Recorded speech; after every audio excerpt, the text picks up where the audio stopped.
Rádio Rio de Janeiro, a emissora da fraternidade, passa a apresentar Luz na Penumbra, programa que leva ao seu coração a mensagem da doutrina espírita.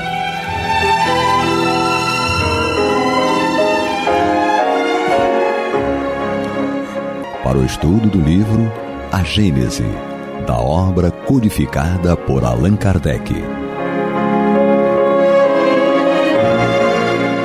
Olá, amigos, ouvintes e internauta da Rádio Rio de Janeiro. Estamos aqui no programa Luz na Penumbra, programa esse que nós estamos estudando o livro de Allan Kardec, A Gênese. Hoje, em especial, estudando o capítulo 17, Predições do Evangelho, no título Um Só Rebanho e Um Só Pastor, no item 31, vamos dar início ao item 31. Então eu sou o Carlos Alberto e agora, a partir desse momento, estamos juntos, estudando essa obra magnífica de Allan Kardec. E aí nos diz o item 31 da Gênese do capítulo 17. Ainda tenho outras ovelhas que não são deste aprisco. É preciso também que eu as conduza. Elas escutarão a minha voz, e haverá um só rebanho e um só pastor. É uma passagem que está em João, no capítulo 10, no item 16. Então nos diz Jesus que ainda tem outras ovelhas, né, que não são deste aprisco, né, ou seja, deste curral de ovelhas, desse redil, né. Então ainda há outras ovelhas em que ele precisará, né, arrebanhar, outras ovelhas que estão à margem desse redil. Então eu ainda tenho outras ovelhas que não são deste aprisco e é preciso também que eu as conduza. Elas escutarão a minha voz e haverá um só rebanho. Já no 32, Kardec nos diz assim: por essas palavras, Jesus anuncia claramente que um dia os homens se reunirão em uma crença única. Um dia todos nós estaremos unidos em um só rebanho, que é o rebanho do amor, né? O rebanho dos verdadeiros discípulos do Mestre Jesus. Mas como essa unificação poderá ser efetuada? Então, isso parece difícil se considerarmos as diferenças que existem entre as religiões, o antagonismo que elas fomentam entre os seus adeptos, sua obstinação em se acreditarem com a posse exclusiva da verdade. Todas querem a unidade, mas cada uma se lisonjeia de que essa unidade virá em seu proveito e nenhuma admite fazer concessões em suas crenças. Interessante isso aqui, que a gente lembra até sobre aquela questão do capítulo do Evangelho, né? Fora da caridade não há salvação. Enquanto o credo, né, nos dizia que fora da igreja não há salvação, como se fosse o único dono da verdade, né? Fora da verdade não há salvação. Que verdade? A verdade dessa ou daquela religião, daquela doutrina, né? Ou seja, nem Kardec disse que fora do espiritismo não haveria salvação. Ele disse que fora da caridade não há salvação. Porque a caridade, como nós mesmo lembramos aqui na questão 886 do livro dos Espíritos, o verdadeiro sentido da palavra caridade, segundo a entendia Jesus, benevolência para com todo, indulgência para com as dificuldades alheias e o perdão das ofensas. Isso é o verdadeiro sentido da palavra caridade, segundo o entendimento do mestre, do pastor, que irá arrebanhar todas essas ovelhas. Então, fora da caridade, não há salvação. Não importa aonde nós estivermos. O que importa é o bem que nós fazemos. O que importa é o bem como o único objetivo da vida. Essas são as ovelhas, esses são os verdadeiros discípulos do Mestre. E até mesmo os verdadeiros apóstolos, aqueles que incorporaram a lição e que vivenciam a lição e passam essa lição à frente. Já aprenderam com ela. Então, essa é a caridade num sentido mais amplo para Jesus. O importante é eu fazer o bem. É eu fazer, dar movimento a esse amor, porque o Mestre já nos disse que os meus discípulos serão reconhecidos por muitos se amarem. Então, o amor em movimento é essa caridade que tanto Jesus fala, que será o marco de suas ovelhas, né, do seu rebanho, em toda a terra. E aí, todas querem a unidade, mas cada uma se lisonjeia de que essa unidade virá em seu proveito, e nenhuma admite fazer concessões em sua crença. Então nós vamos vendo a doutrina espírita, né, como sendo a doutrina, o Cristo redivivo, né? O cristianismo redivivo. Então, a caridade é a doutrina do amor, né, sobre todas as coisas. Não o amor, somente o sentimento do amor, mas o amor mandamento, como Jesus nos trouxe. Amai a Deus sobre todas as coisas e ao próximo como a si mesmo. Amai os vossos inimigos. Ame aquele que vos odeia. Então, esse amor trazido por Jesus é um mandamento. Não somente o sentimento do amor. Precisamos ter esse sentimento em nós. Adquirirmos, conquistarmos esse sentimento do amor em nós. Mas o amar de Jesus, o amor trazido por ele, é um mandamento. Porque fora da caridade, desse amor em movimento, não há salvação para o espírito. Entretanto, a unidade acontecerá na religião como tende a ocorrer socialmente, politicamente, comercialmente, pela derrubada das barreiras que separam os povos, pela assimilação dos costumes, dos usos da língua. Os povos do mundo inteiro se confraternizam como aqueles das províncias de um mesmo império. Pressente-se essa unidade, todos a desejam. Ela ocorrerá pela força dos acontecimentos, porque se tornará uma necessidade para estreitar os laços de fraternidade entre as nações. Ela se fará pelo desenvolvimento da razão humana, que compreenderá a infantilidade dessas dissidências.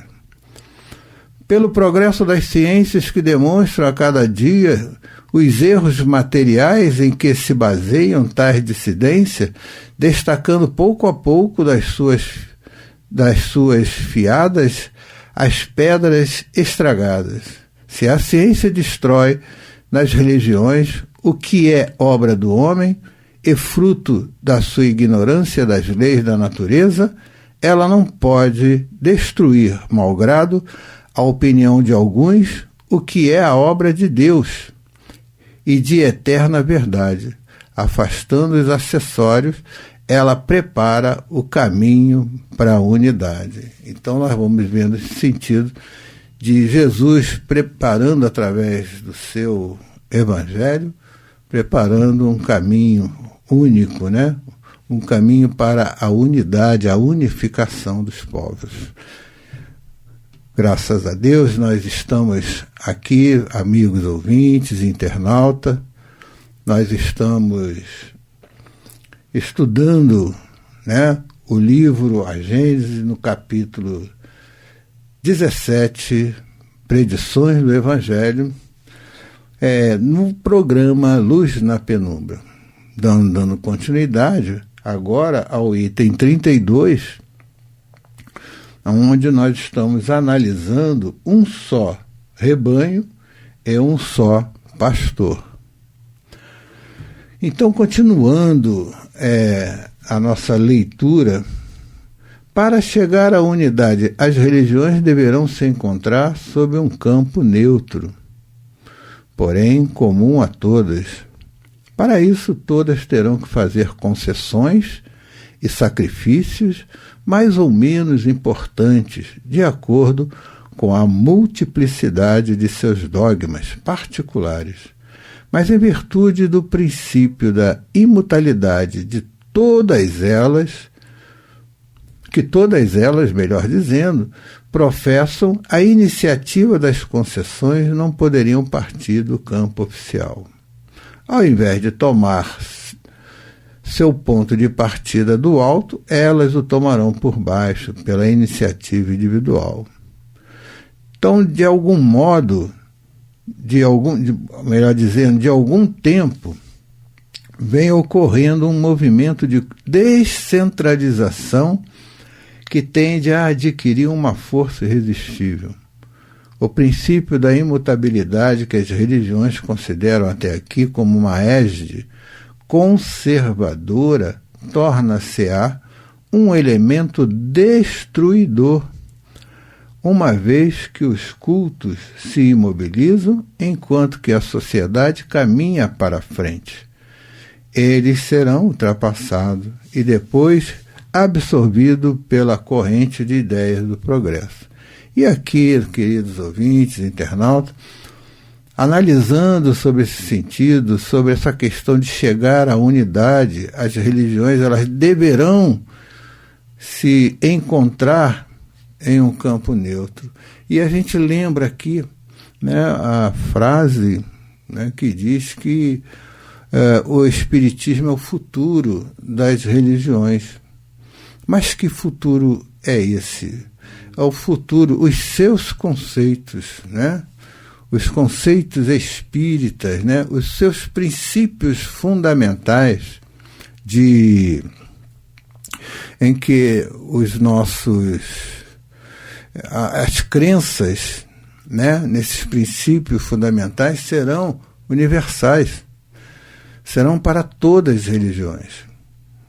Embora a religião católica, a religião protestante, o espiritismo, e, enfim, todas as religiões continuarão da sua forma, mas os conceitos e os princípios fundamentais serão únicos. Crença em Deus, um Deus único, causa primeira de todas as coisas, a inteligência suprema, a imortalidade da alma, a reencarnação e também a comunicabilidade entre os espíritos. São princípios fundamentais. Alguns até gostam de acrescentar, né, nesses princípios também, poderíamos acrescentar a pluralidade dos mundos, né, os mundos habitados, né. Na casa de meu pai há muitas moradas, né? Com as palavras do nosso querido Mestre Jesus, e também, podemos dizer até mesmo, a questão moral, né, que é a evangelização do homem, né? Não formando a evangelização, não formando católicos, espíritas, protestantes, não, formando homens de bem. Esse é o grande êxito da evangelização como um todo, tá? Na formação não da religião tal ou qual, mas sim da formação de homens de bem, tá? Então é isso que nós não podemos permitir, essa separatividade com relação a essa busca da verdade solitária, né? Daquela minha verdade, a verdade da minha crença, que é absoluta. Não existe a verdade absoluta. Nem Kardec ele chegou e nos disse isso. Certo? Então, entre as pessoas que se destacam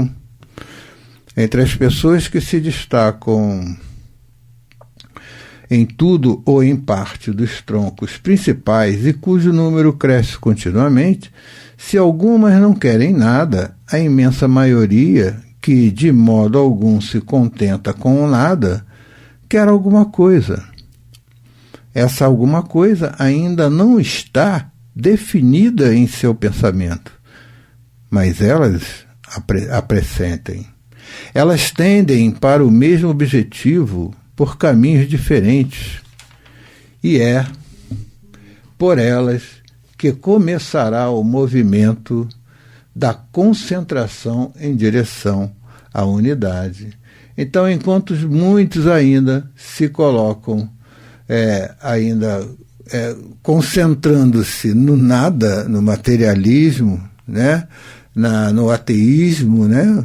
Na crença no nada, muitos e muitos querem buscar essa verdade. E é aí que esse movimento começará, como diz aqui Kardec, a concentrar-se em direção à unidade, né? Até mesmo na casa dos espíritas, nós vemos pessoas que buscam o espiritismo, a filosofia espírita, né? Mesmo sendo de outras religiões, mas que gostam do pensamento espírita, gosta de estudar a filosofia espírita, né? Porque buscam também respostas que o espiritismo, para elas, dá a resposta daquilo que elas estão realmente necessitando e que não encontram muitas vezes em suas confissões religiosas.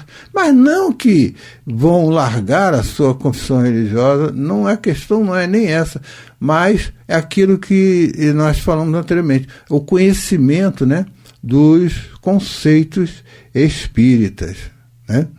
Então nós vamos vendo aqui que no estágio atual da opinião, dos conhecimentos, a religião que deverá um dia congregar todos os homens sob a mesma bandeira será a que melhor satisfará a razão e as legítimas aspirações do coração e do espírito, que não seja desmentida em nenhum ponto da ciência positiva. Muito pelo contrário, que seja comprovada, que seja aprovada, né? A ciência aí é o grande trabalho da ciência no alicerce, né, do espiritismo. Vamos ver como o Gabriel Delany, na área científica, foi fundamental para esse alicerce, para a doutrina espírita, após até o desencarne de Allan Kardec. Desmentida em nenhum ponto pela ciência positiva, que ao invés de se imobilizar, acompanhe a humanidade em sua marcha progressiva, sem se deixar jamais ultrapassar, que não seja nem exclusivista, nem intolerante, que seja a emancipadora da inteligência, admitindo apenas a fé raciocinada, aquela cujo código moral seja o mais puro, o mais racional, o mais harmônico, com as necessidades sociais, o mais apropriado, enfim, a fundar sobre a terra o reino do bem, pela prática da caridade e da fraternidade. É isso que as pessoas estão buscando.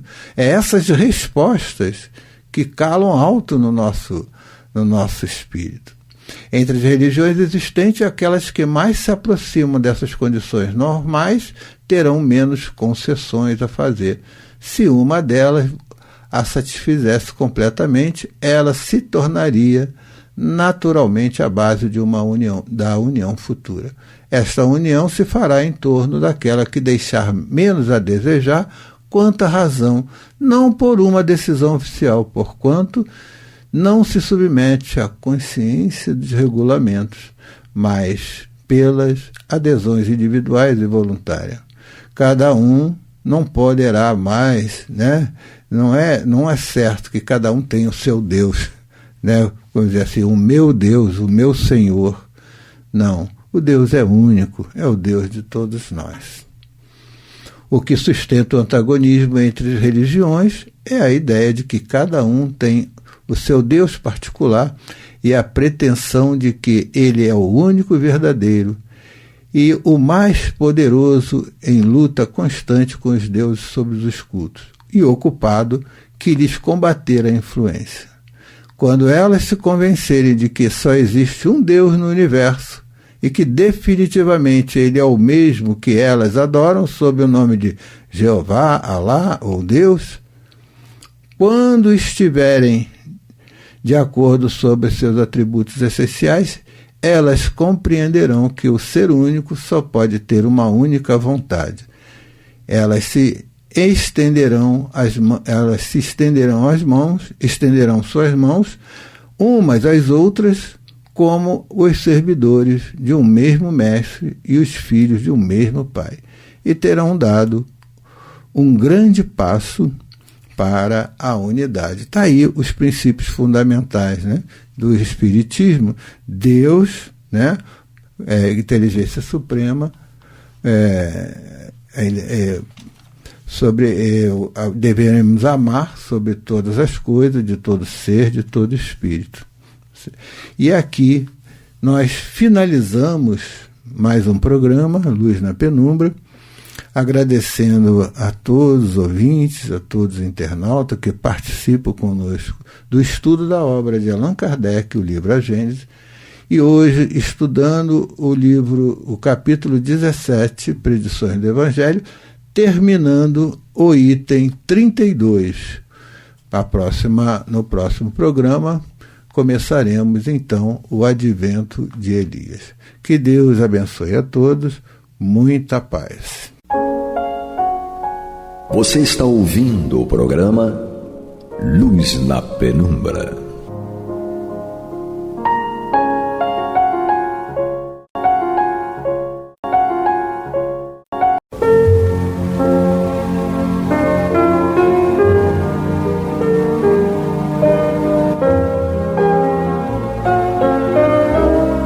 A Rádio Rio de Janeiro está levando ao seu lar e ao seu coração a mensagem consoladora da doutrina espírita, através do programa Luz na Penumbra.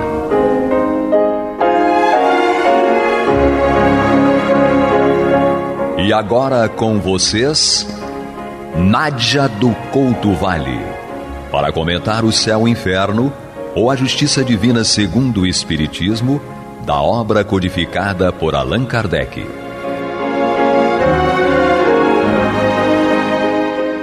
Amados e amadas irmãs, irmãos, ouvintes internautas, que a paz de Jesus permaneça conosco hoje e sempre.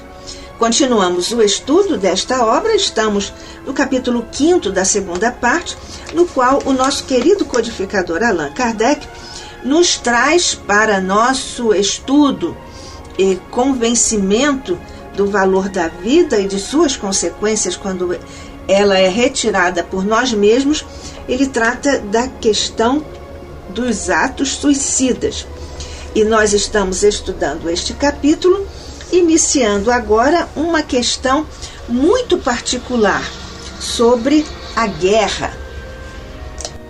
Em O Livro dos Espíritos, nosso querido codificador Allan Kardec pergunta aos espíritos orientadores da humanidade o que impele o homem à guerra E eles respondem: predominância da natureza animal sobre a natureza espiritual e transbordamento das paixões. No estado de barbaria, os povos em um só direito conhecem, o do mais forte. Por isso é que, para tais povos, o de guerra é um estado normal. À medida que o homem progride, menos frequente se torna a guerra, porque ele lhe evita as causas, fazendo-a com humanidade quando a sente necessária. Na verdade, a guerra, em todo e qualquer tempo, como aliás não está colocada a temporalidade na resposta dos espíritos orientadores da humanidade, o que significa que enquanto o homem tiver a prevalência dessa natureza, digamos, animal sobre a espiritual, vai existir isto na Terra, lamentavelmente. A boa notícia é de que nós estamos em processo de transição para uma era de regeneração e, portanto, isto vai ser eliminado da Terra. No entanto, nos dias atuais, muito, mas muito lamentavelmente, nós ainda vemos isto acontecer. Porque a guerra, ou seja, a agressão sistemática e organizada entre grupos humanos é sempre uma evidência brutal de nossa inferioridade, gerando sofrimento e problemas de solução difícil e demorada, como nós vemos, porque já vivemos 2 guerras mundiais e muitas outras guerras situadas geograficamente e com consequências também dolorosas e graves. Portanto, conhecendo a guerra, sobretudo pelos exemplos mais recentes dessas 2 grandes guerras mundiais, utilizadas, na verdade, como tema de filmes e de obras literárias, essas cenas nos chocam pela violência. Na verdade, nós não fazemos habitualmente ideia de suas características ainda piores de épocas anteriores, mas nós estamos vendo atualmente também a brutalidade, a animalidade dessas agressões, porque os combates davam-se corpo a corpo. Hoje há uma espécie de sofisticação digamos assim, na atividade da guerra. Mas, na verdade, nesses combates eram utilizadas armas brancas ou armas de fogo, ainda primitivas, dependendo do tempo em que ocorreram essas guerras, mas há um ponto em comum: o campo de batalha era um verdadeiro inferno, onde se misturam os cadáveres de homens e animais, o cheiro de sangue, a fumaça da pólvora dos disparos, os gemidos e gritos de desespero dos feridos. Enfim, eles eram depois recolhidos em espaços improvisados e tudo assim de modo precário do ponto de vista médico, inclusive, muitos deles indo a óbito em função ou em decorrência de infecções e de gangrena. É nesse contexto que Florence Nightingale, o anjo que encarnou em 1820 e desencarnou em 1910, veio até nós pela reencarnação justamente para modificar um quadro, criando e dignificando a profissão de enfermeiros.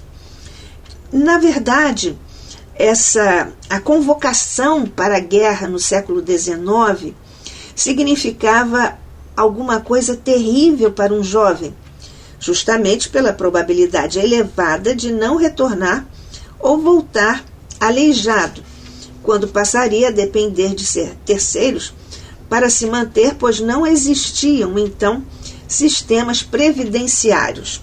Por que estamos comentando estas questões, inclusive do ponto de vista social, psicossocial, antropológico, etc.?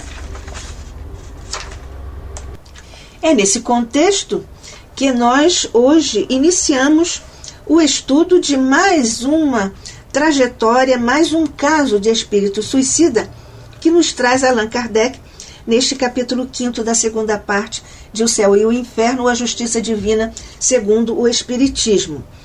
Porque é preciso nós, aqui, ao iniciarmos o estudo de O Pai e o Conscrito, avaliarmos, ou pelo menos colocarmos a nossa atenção por sobre a forma, o clima, as dores, o contexto de como não ficam os corações de pais e mães vendo partirem seus filhos para esse destino cruel. Nesse quadro familiar, nós, na verdade, vamos imaginar que há nuances nessa questão. Como não ficam os corações de pais e mães vendo partirem os seus filhos para esse destino cruel? E se for filho único, como impedir essa violência? Será isso possível? Naturalmente, há que se considerar a programação, a ficha reencarnatória do filho ou dos filhos. E não nos assiste direito de interferir na programação reencarnatória de quem quer que seja, inclusive dos filhos. Portanto, se o filho escolheu a carreira militar até antes mesmo de encarnar, porque nós sabemos, estudando a obra de André Luiz, a terceira da série Luizina, Missionários da Luz, nós vemos que nós temos preparado o nosso processo encarnatório avalizado por espíritos bons, superiores, mentores. Mas, e se o pai ou a mãe recorrer ao fato de o filho ser arrimo de família? Bem, neste caso, só se for filho único e de mãe viúva. Será possível alguém, pai ou mãe, movido por sentimento de amor ao filho, dar cabo da própria vida, justamente com o objetivo de salvar o filho do alistamento na guerra? E o amor, nesse caso, é atenuante de suicídio? É absurdo? É lógico? É ilógico? Se houver atenuantes, o espírito não sofre a perturbação, os sofrimentos comuns a todos os suicidas? E a boa intenção pode atenuar o mal praticado de forma absoluta ou parcial? E no plano espiritual, esse espírito suicida pensa lucidamente, escreve claramente pela psicografia, como nós vamos ver no estudo que iniciamos hoje, recupera-se logo emocionalmente? É o que nós vamos ver aqui ao iniciarmos o estudo de O Pai e o Conscrito, título que nosso querido Allan Kardec deu a este caso que agora vamos estudar. Naturalmente, nós sabemos que conscrito ou conscrição é o alistamento militar. Conscrito, portanto, é aquele homem, jovem ou homem, recrutado, alistado, e era por sorteio, geralmente é por sorteio, não sabemos exatamente se ainda é assim. Mas então, o nosso querido codificador Allan Kardec pergunta ao Espírito São Luís se São Luís poderia dizer se seria possível evocar o espírito a que nós estamos nos referindo, que é justamente o caso do pai que se suicida para deixar a esposa, evidentemente viúva, e o filho único alistado, mas como arrimo de família, portanto, poupado da conscrição.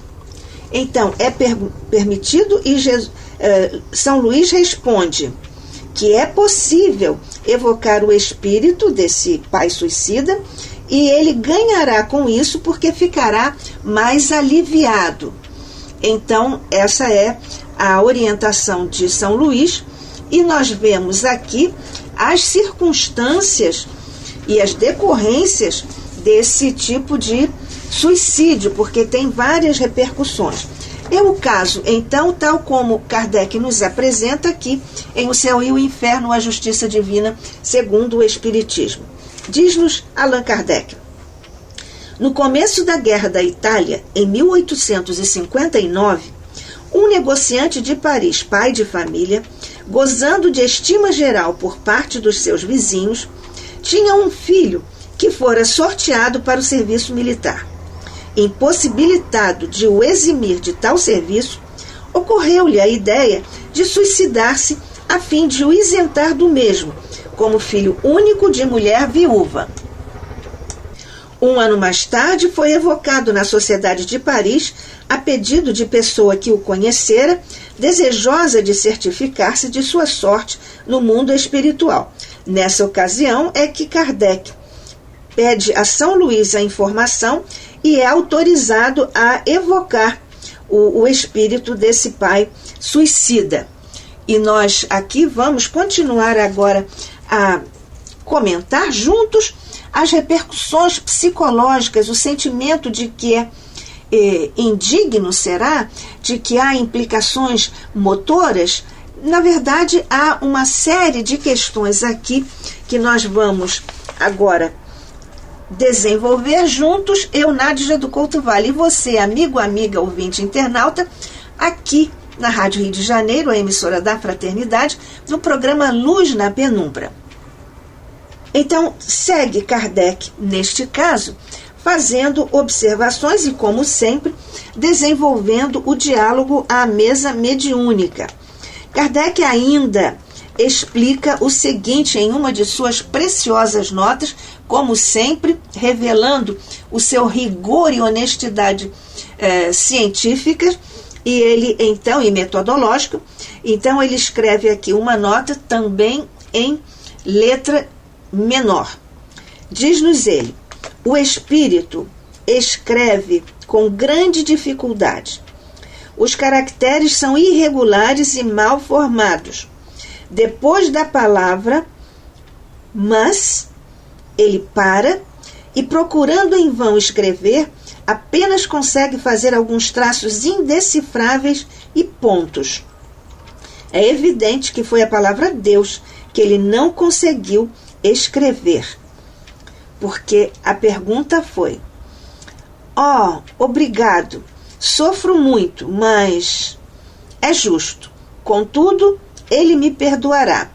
Por isso aqui Kardec faz essa observação a respeito do silêncio do espírito que não conseguiu escrever a palavra Deus e que mesmo assim tinha essas repercussões motoras, porque ele não conseguia escrever em caligrafia aceitável. Por isso que Kardec aqui também diz que ele fazia uns garranchos, porque não estava nessa condição de motricidade adequada, certamente pelas repercussões psicológicas. Um sentimento de ser indigno de escrever a palavra Deus. E, naturalmente, também aqui há as implicações motoras que nós sabemos também podem ser afetadas pelos aspectos e pela dimensão psicológica quando nós estamos assim afetados. Portanto, o espírito à mesa mediúnica escreve com grande dificuldade, com caracteres irregulares e mal formados. De repente, ele para no meio da frase. Procura em vão escrever, mas só consegue traços indecifráveis e alguns pontos. E é por isso que na evocação, a resposta do espírito, quando evocado, após a autorização de São Luís, ele diz: obrigado, sofro muito, mas é justo. Contudo, ele me perdoará. Evidentemente, já comentamos, foi a palavra Deus que ele não conseguiu escrever. Mas, solicitado a preencher a lacuna que deixara, ele diz: sou indigno de escrevê-la, a palavra Deus. Kardec, então, considera que tem visto espíritos muito sofredores escreverem a palavra Deus e pergunta se, no caso dele, seria consequência da sua punição. E ele responde: poderei fazê-lo com grandes esforços de arrependimento. O arrependimento é um tema que, aliás, nós já temos também abordado aqui, até porque nós estudamos isso regularmente em nossas lições de espiritismo, mas nós vamos aqui recorrer mais uma vez ao Livro dos Espíritos sobre o tema arrependimento, que é tratado a partir da pergunta que tomou o número 990 em o Livro dos Espíritos. E nós vemos aqui mais uma vez, esta questão sobre o arrependimento. Quando o espírito se dá conta, ele aliás já se tinha dado conta, porque ele diz: contudo ele me perdoará, portanto ele já está arrependido. O arrependimento é um momento, passagem obrigatória para o espírito se redimir e retomar a sua trajetória evolutiva com proveito para a sua evolução. Dizem-nos Kardec e os espíritos orientadores da humanidade. Pergunta 990. O arrependimento se dá no estado corporal ou no estado espiritual? Resposta: no estado espiritual. Mas também pode ocorrer no estado corporal, quando bem compreendeis a diferença entre o bem e o mal. Pergunta 991. Qual a consequência do arrependimento no estado espiritual? Que é o caso aqui do pai suicida. Resposta: desejar o arrependido uma nova encarnação para se purificar. O espírito compreende as imperfeições que o privam de ser feliz e por isso aspira a uma nova existência em que possa expiar suas faltas. Que consequência produz o arrependimento no estado corporal? Fazer que já na vida atual o espírito progrida se tiver tempo de reparar suas faltas. Quando a consciência o exproba e lhe mostra uma imperfeição, o homem pode sempre melhorar-se. Que é aqui uma orientação para todos nós, qualquer que seja o erro que nós tenhamos cometido.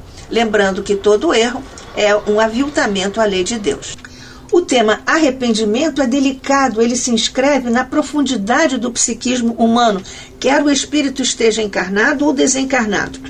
Vamos relembrar sobre isto o que foi respondido ao nosso querido Kardec aqui no capítulo 4 da segunda parte, quando ele estuda os espíritos sofredores, e na verdade é sobre o espírito Lisbeth, um espírito sofredor, em que é perguntado se parecia sentir a ele, o espírito, as falhas decorrentes de um procedimento contrário à lei de Deus e tudo mais, e ele responde: o arrependimento é inútil quando apenas produzido pelo sofrimento. O arrependimento profícuo tem por base a mágoa de haver ofendido a Deus e importa no desejo ardente de uma reparação. Ainda não posso tanto, infelizmente, responde o Espírito, recomendai-me as preces de quantos se interessam pelos sofrimentos alheios, porque delas tenho necessidade.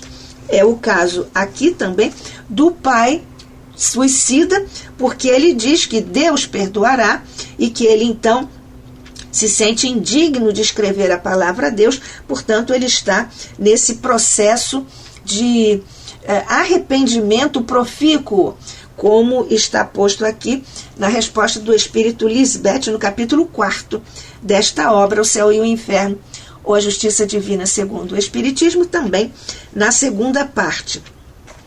Mas então nós vemos aqui, Kardec pede que o espírito, o pai suicida, Kardec pede que ele se esforce para escrever. Porque, diz Kardec, estamos certos de que sereis aliviado. Na verdade, nós vimos que São Luís, no início, disse que era possível evocá-lo e que ele teria alívio com isso, com o fato de ser evocado. Então, neste caso, com o pedido à mesa mediúnica, o espírito acabou por traçar, em caracteres grossos, irregulares e trêmulos: Deus é muito bom. Deus é muito bom. Na verdade, há aqui uma questão sobre as consequências que poderiam ser por nós comumente chamadas de punições, Nós estamos sempre às voltas com o uso de termos, e o próprio Kardec, em O Livro dos Espíritos, e os Espíritos Orientadores da Humanidade, em suas respostas, nos falam sobre a dificuldade que nós temos no uso dos termos. Nós estudamos isto do ponto de vista linguístico, filosófico e espírita em um capítulo de nosso livro Reflexões à Luz do Espiritismo. Então, nós vemos aqui que são comumente chamadas de punições determinadas situações. Por exemplo, sofro duplamente na alma e no corpo, e sofro neste último, no corpo, conquanto o não possua. Vejamos aqui já a lucidez do espírito. Como sofre o operado a falta de um membro amputado.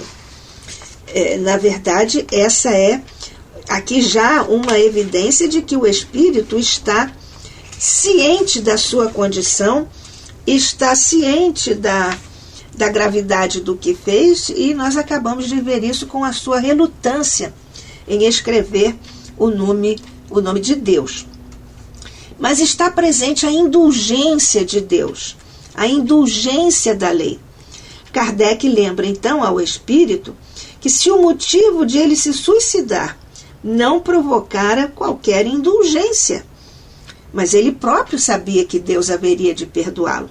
E ele diz: a punição será menos longa, mas nem por isso a ação deixa de ser má, porque é violenta a lei de Deus, e nós sabemos disso. Nós vemos que há atenuantes na legislação humana. Evidentemente, então, não haveria atenuantes na legislação divina, e a natureza da ação não se altera, porque, em essência, o suicídio é uma grave agressão à lei de Deus. Mas há atenuantes do amor que preside tudo no universo. E a variável tempo, a duração, é que muda, porque então aqui neste caso a punição será menos longa. Um assunto que merece a nossa profunda reflexão, e nós continuamos com ele em nosso próximo encontro, se Deus quiser, aqui pela Rádio Rio de Janeiro, a emissora da Fraternidade, no programa Luz na Penumbra.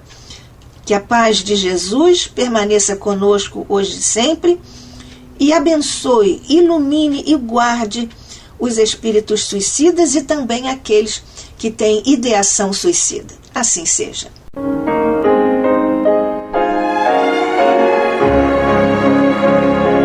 E vamos ouvir agora a prece de encerramento de nosso programa, na voz de Geraldo de Aquino. Jesus, dá-nos coragem para a luta, piedade para os insultos e misericórdia para as injustiças e ingratidões. Limpa nossa alma de inveja e ambições mesquinhas, de ódio e de vingança o nosso caminho. E que dentro em pouco, ao recolher-nos de novo ao calor do nosso leito, para que o sono nos dê a paz e o esquecimento das tristezas humanas, possamos sentir, Senhor, no mais íntimo de nosso ser, a doçura indefinível do Teu amor e a grandeza incomparável da Tua divina presença. Que assim seja.